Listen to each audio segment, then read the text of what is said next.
Greetings, fellow detectives, and welcome to Boiler Room Detective.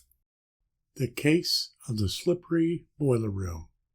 As the manufacturer's rep and the local service arm for the burner maker, we were asked to look at a no-heat call inside a small factory in Pittsburgh.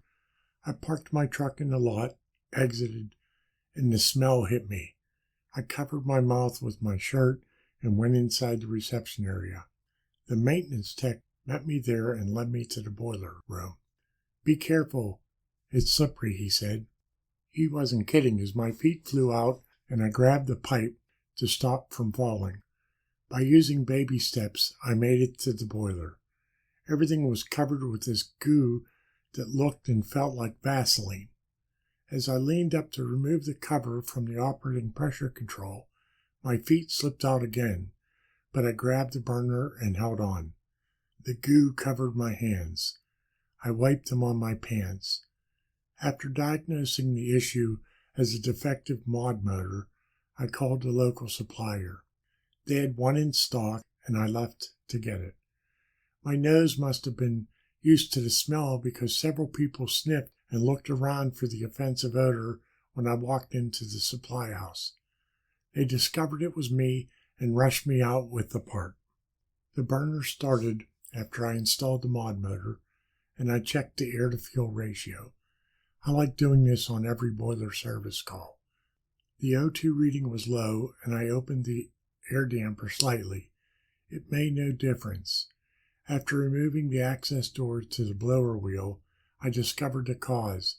The slippery goo that covered everything was caked inside the blower wheel. It wasn't moving air.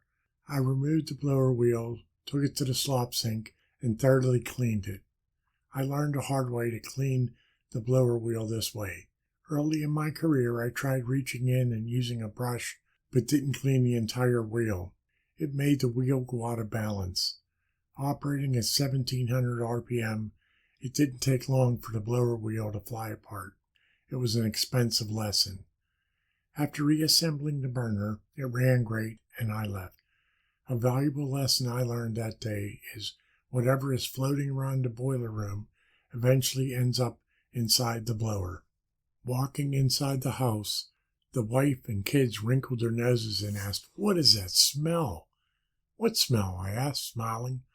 Our dog came over, sniffed me, and wouldn't leave. Figures he would like the smell. That was my first and only service call in a pet food rendering plant. If you would like to contact me, my contact information is here. In addition, I have two websites. BrewingWithSteam.com has my monthly blog posts on steam systems for breweries, and Fire Ice Heat is my company website. I have written 11 books on boilers, and they are available on Amazon. In addition, you can find some of my writings in these fine publications. Thanks for stopping by Boiler Room Detective, and I hope to see you on the next case.